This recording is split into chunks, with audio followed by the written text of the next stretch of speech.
잠언 13장 14절.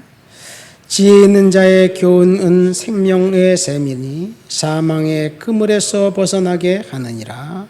선한 지혜는 은혜를 베푸나 사악한 자는 길을 험하니라. 무릇 슬기로운 자는 지식으로 행하거니와 미련한 자는 자기의 미련한 것으로 나타내느니라. 악한 사자는 재앙에 빠져도 충성된 사시는 양약이 되느니라. 분계를 저버리는 자에게는 궁핍과 수욕이 이르거니와 경계를 받는 자는 존영을 받느니라. 소원을 성취하면 마음에 달아도 미련한 자는 악에서 떠나기를 싫어하느니라. 지혜로운 자와 동행하면 지혜를 얻고 미련한 자와 사귀면 해를 받느니라. 아멘. 오늘 20절 말씀에 보면 지혜로운 자와 동행하라는 말이 있습니다. 지혜로운 자와 사귀라, 오늘 말씀의 주제입니다. 잠언은 지혜와 명철에 대해서 이야기합니다. 잠언에서 이야기하는 지혜는 여호와를 경외하는 것, 여호와를 두려워하는 것에서 시작됩니다. 여러분, 하나님을 두려워하는 것이 지혜입니다. 온갖 사악한 일을 저질러도 하나님을 두려워하지 않는 사람들은 자기가 저지른 사악한 일들에 대해서 무감각합니다.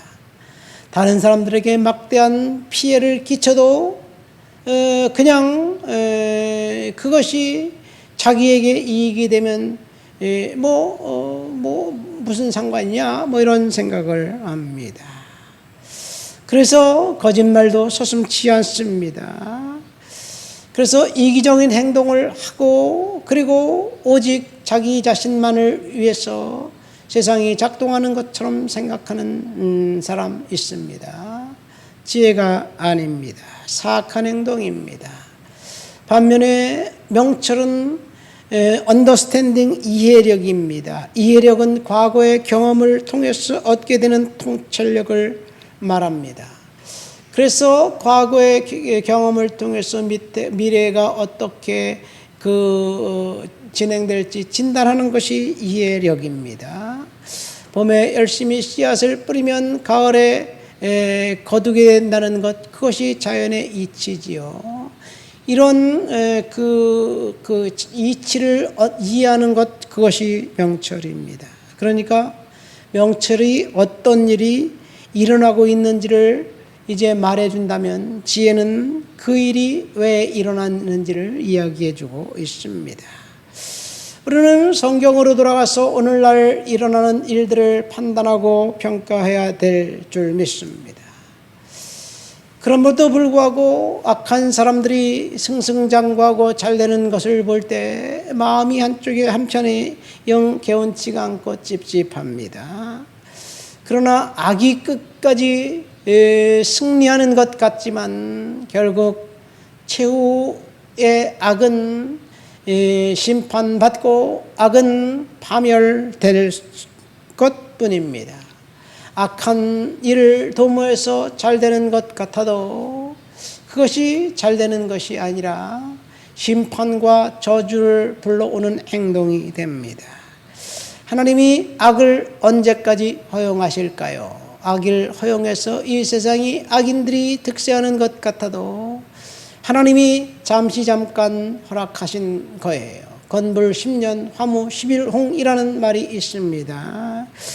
하나님은 악한 사람들의 행동을 반드시 심판하실 것입니다. 이것을 아는 것이 지혜입니다. 오늘 우리가 읽은 본문 잠언 13장에 보면 20절에 악한 자와 사귀지 말라, 지혜로운 자와 동행하라는 이야기를 하고 있습니다. 여러분, 그러면 진짜 지혜가 뭘까요? 야고보서 3장 13절부터 16절에 보면 야고보가 이렇게 충고하고 있습니다. 너희 중에 지혜와 총명이 있는 자가 누구냐? 그가 선행으로 말미암아 지혜의 온유함으로 그 행함으로 보일지니라. 그러나 너희 마음에 독한 시기와 다툼이 있으면 자랑하지 말라. 진리를 거슬려 거짓말하지 말라. 이러한 지혜는 위로부터 내려온 것이 아니요 땅의 것이요 정욕의 것이요 귀신의 것이니 시기와 다툼이 있는 곳에는 혼란과 모든 악한 일이 있느니라. 이런 지혜는 위로부터 내려온 것이 아니라 땅의 것이다, 정욕의 것이다, 귀신의 것이다 라고 이야기합니다. 그러니까 지혜가 위로부터 내려온 하나님의 지혜가 있고 땅의 것, 정욕의 것, 지옥의 그 귀신의 지혜가 있다는 이야기를 야고보는 이야기하고 있습니다. 세상 지혜는 땅의 것입니다. 지옥의 것입니다. 귀신의 것입니다. 시기와 다툼이 있고 혼란과 악한 일이 자행되는데 그 소모품처럼 지혜를 사용합니다. 한마디로 말해서 세상 지혜는 자기 유익만 구하는 것에 있습니다. 세상 지혜는 갈망과 정욕을 만족시키고자 하는 깊은 욕망을 갖게 만듭니다. 그래서 충동과 탐닉이 그를 통해서 이제 작동하는 것이 세상 지혜입니다. 도덕적으로 옳은가 그른가에 대한 혼돈을 세상 지혜는 가져다 주게 만듭니다. 세상 지혜는 마귀의 것입니다. 그래서 신성 모독과 하나님을 무시하고 죄를 정당화하고 영적인 오류를 만들고 있습니다. 요한은 이는 세상에 있는 모든 것이 육신의 정욕과 안목의 정욕과 이생의 자랑이다라고 이야기하고 있습니다. 그렇죠. 그러니까 육신의 정욕, 이생의 자랑, 안목의 정욕을 따라 작동하는 것은 세상 지혜입니다. 여러분, 하나님의 권위를 인정하지 않는 사람들, 세상 지혜에 속한 사람들이 아닌가 생각됩니다.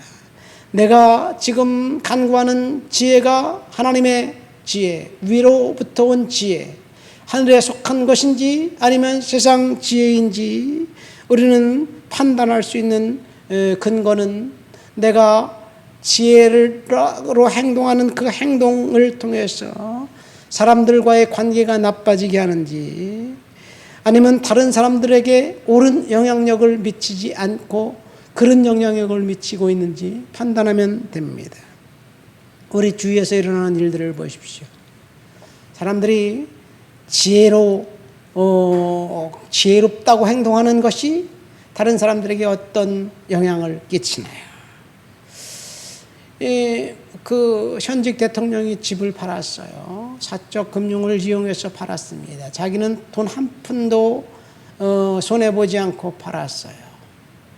그렇게 할 수 있는 사람들이 얼마나 될까요? 많은 사람들이 뭐가 잘못이냐, 법적인 하자가 없다, 이런 얘기를 합니다.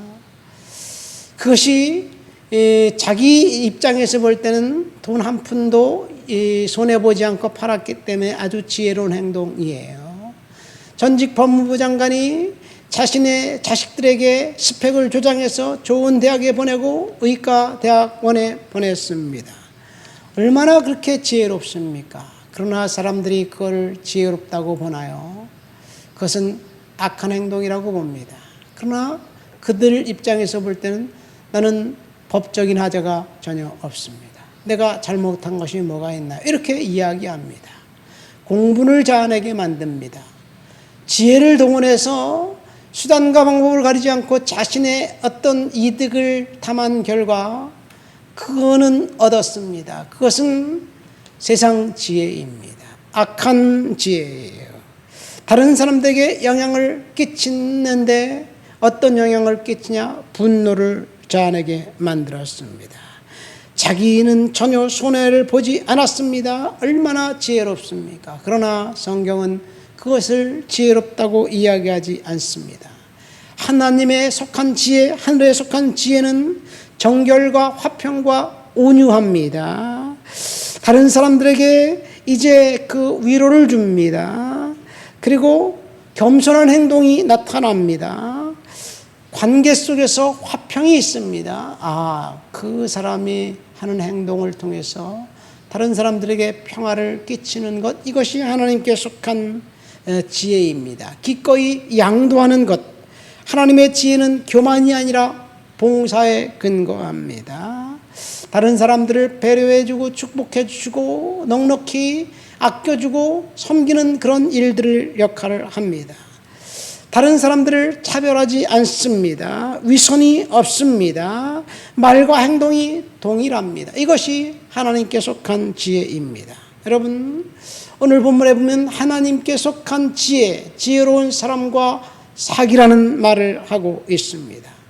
지혜는 옳고 그름의 행동의 올바른 규범이에요. 그래서 그 행동을 통해서 얼마나 올바른 규범을 나타내는가를 볼 수 있습니다.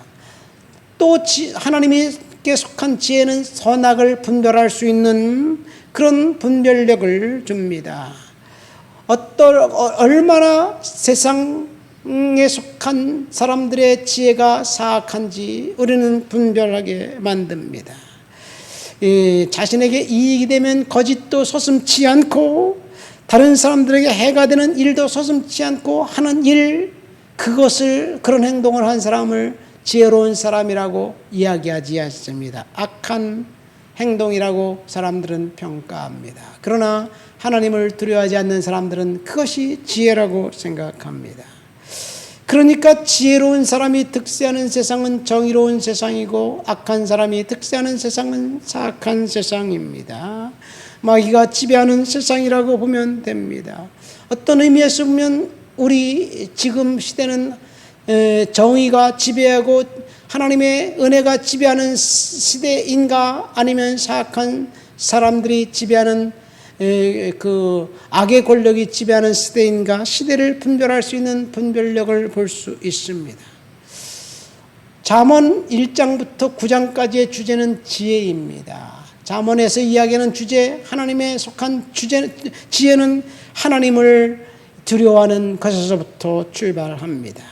하나님을 두려워하는 사람들은 자기 자신의 이익을 위해서 그렇게 집요하게 행동하지 않습니다.